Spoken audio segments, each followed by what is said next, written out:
Thank you very much. We'll move on to our third panelist for today.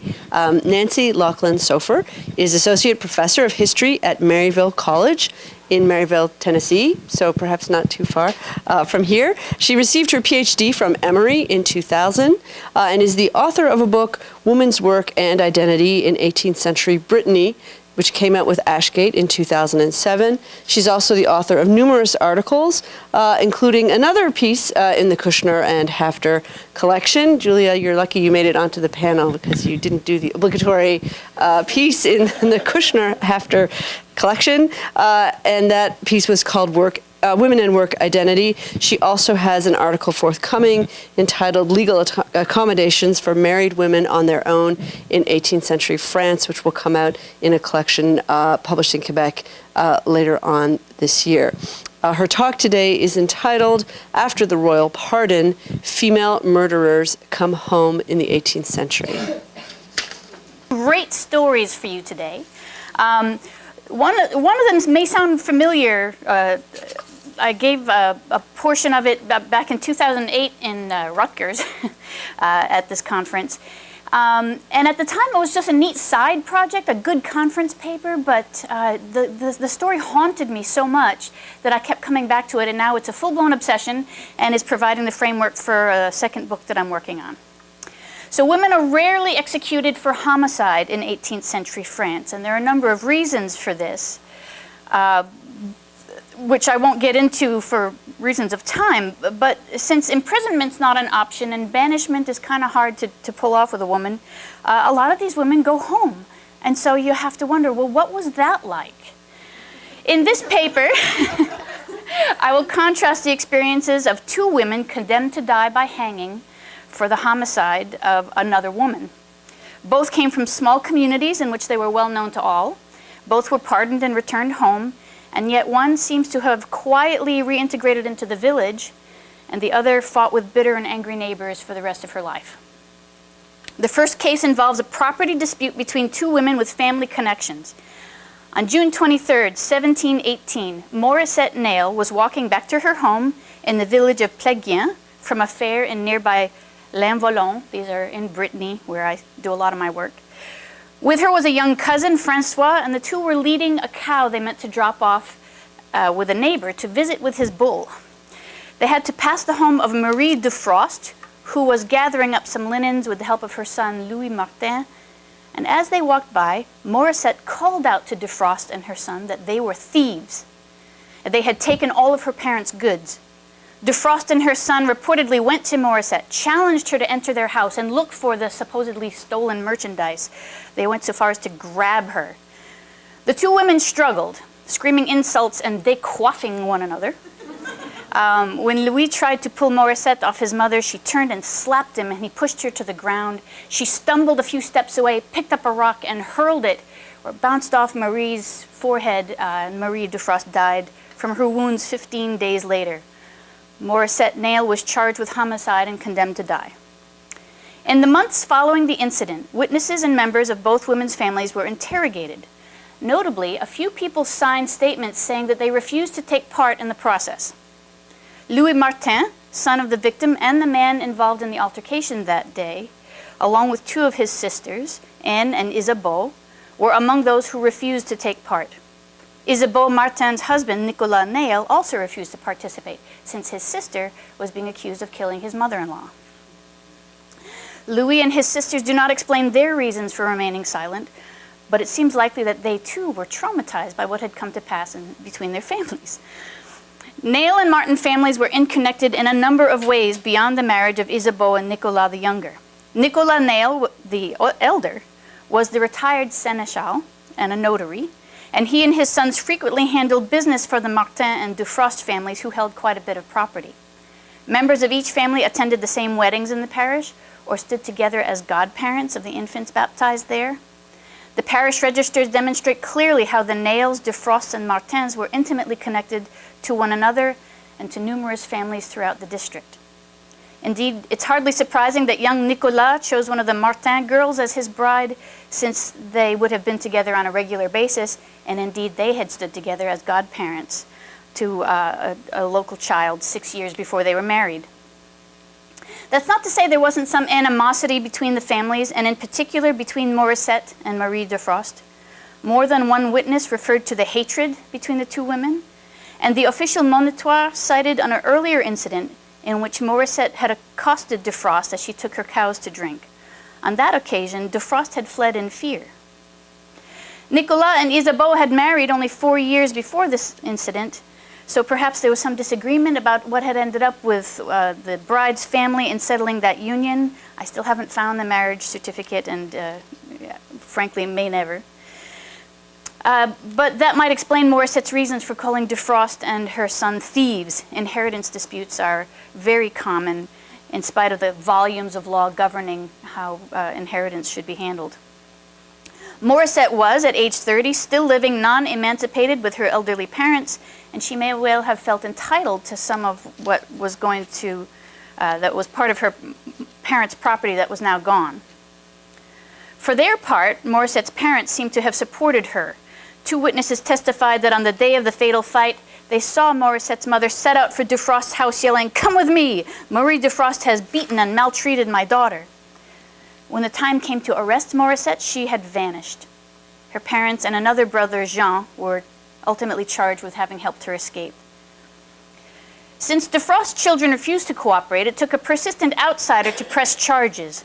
Morissette was declared a fugitive and hung in effigy. Nothing seems to have happened for almost 2 years, but Morissette came back to town when her father was on his deathbed. Even then, Defrost's children did nothing. A distant relative in another town hired sergeants to arrest Morissette. She submitted, filed an appeal, and was pardoned in August of 1720. After that, life seems to have quieted in the village of Pléguien considerably. Morissette more or less disappears from the sources. She's not named in the capitation tax roll, so she isn't head of a household, and parish registers show no signs of marriage. Louis Martin went on to become the richest landowner in the village, and he and Nicolas the Younger took their rightful places as patriarchs of the community. They and their children appear throughout the village sources for years afterward. The last trace of Morissette in the sources is her burial in the churchyard of Pléguien at the age of 80. Her brother Nicolas and his wife had managed a very large household. It's possible Morissette lived out her days with them, perhaps caring for their children, or she may have returned to wherever she had spent her years as a fugitive. We may never know, but she did come home to be buried. My second case is very different. The details of the homicide themselves are enough to explain why the community in this case rejected their killer. Nevertheless, I think it's worth making the comparison for what these 2 deaths tell us about communities in conflict. On December 24th, 1723, Perrine Deschamps hunted down and viciously beat Olive Goupil in the street in Saint-Aubin-de-Cormier. 16 witnesses told the same story. Deschamps charged down the street waving a baton. Olive Goupil, carrying her newborn child, turned to place the baby in a doorway before facing her attacker. Deschamps beat Olive with such force that she broke her baton on the poor woman's back and then went back into her house to get another weapon to finish the job.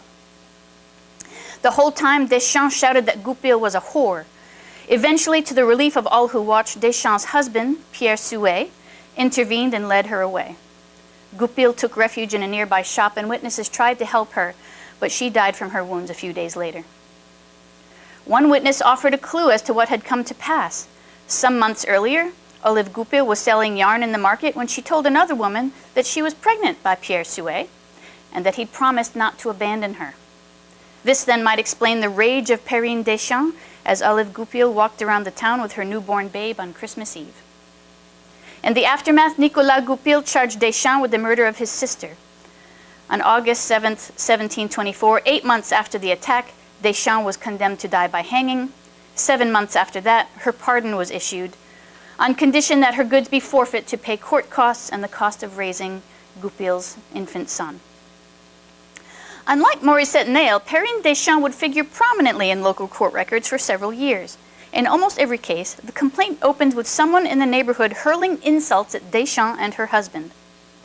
In June of 1731, for example, Deschamps filed a complaint against 2 young men who stood in the door of the cabaret and insulted her and her husband in vulgar terms. Deschamps confronted the men, and they taunted Pierre Souet for letting his wife do the fighting.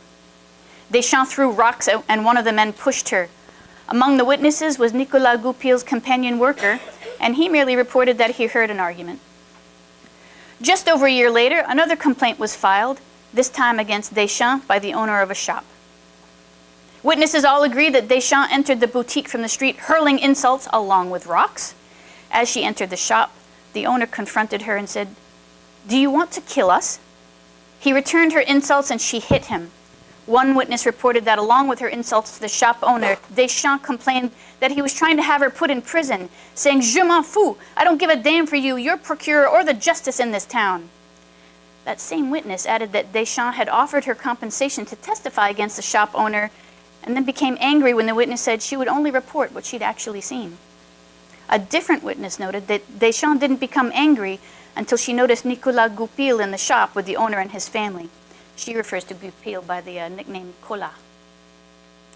The official complaint filed by the shop owner, André Monter, and his wife, details the concerns about this evil woman, Perrine Deschamps. So this is the shop owner she attacked, saying, "You're trying to put me in prison." A lot of the documents refer to an earlier complaint, the one where he's trying to put her in prison. This is now a second complaint based on this retaliation. They state that she has tormented them for the last 2 years, and her rage carries her away, and that 8 years earlier, her rage had led to the death of Olive Goupil. Deschamps was a menace, not just to them, but to the whole neighborhood. The statement continues that they were all frightened of Deschamps, so much so that when she entered their shop and announced that they would die by her hands, they pushed her into the street and barred the door. Everyone in the shop that day stayed behind closed doors until her husband came to lead her away. The statement includes a claim that Deschamps' husband may have paid cash for her royal pardon in the homicide of Olive Goupil. Deschamps submitted a counter-complaint that the shop owner and his companion had beaten her, but the surgeon's report was inconclusive. By October of 1732, the conseilleur decided to bring Deschamps in for questioning. She was anything but cooperative in that interrogation. She denied she had ever insulted the shop owner, his wife, his worker, or anyone else. When pushed further, she declared that she didn't give a damn about their interrogation and then they could all go to the devil. She apparently repeated this numerous times as they led her away into the jail. The officers filed their own complaint against Deschamps for this behavior and included charges that the surgeon's report she had attached to her counter-complaint was not even written by a legitimate surgeon. Ultimately, Deschamps was sentenced to pay damages to Monter, the shop owner, and his family, and she doesn't appear in the records again until her burial 9 years later. So she also lived out her days there. The different receptions these women experienced had to do with the differences in their respective crimes, of course, and with their particular personalities. Deschamps does not sound like a nice person. But it also had to do with what was at stake if the community did not find a way to restore harmony. When I first encountered Morissette Nail's case, I saw it as an example of a family sacrificing one of their own in order to keep the peace. I now understand much more about what happened and the extent to which the families involved had to work to repair the damage done by their conflict. They didn't wash their hands of Morissette. Rather, they seem to have forgiven her, or at least to have decided to move on, that they had to put it behind them. Nail's family and that of her victim were connected intimately, and both families happened to have high social standing in their village. They had to find a way to get beyond that tragedy. This was so even if there was tension between members of their families, and even if Morissette had been in the wrong for harassing Defrost and publicly calling her a thief, and even if Morissette's family was part of the local justice system, everyone involved had to put on a united front for the sake of that community. In Perrine Deschamps' case, the community had nothing to lose if they succeeded in driving her away. The presence of Goupil's relatives and associates on the sidelines of all the later conflicts suggests that Olive Goupil had the sympathies of the neighborhood, even if Deschamps was the one who had been wronged when Olive had borne a child with the woman's husband. It seems the community there was united in their sympathy for the Goupils, as well as in their bitter resentment at the pardon of Deschamps and her continual abuse of others. Hence Monter's claim that everyone feared the wrath of Deschamps and spread rumors that her pardon must have been bought. Furthermore, Deschamps was known to and disliked by local authorities. Her neighbors were thus united with one another and with the authorities against her. Like the Martins and the Nails and Pléguien, the community here needed to move beyond the tragedy that had taken place, and they were unable or unwilling to do so as long as a killer walked among them.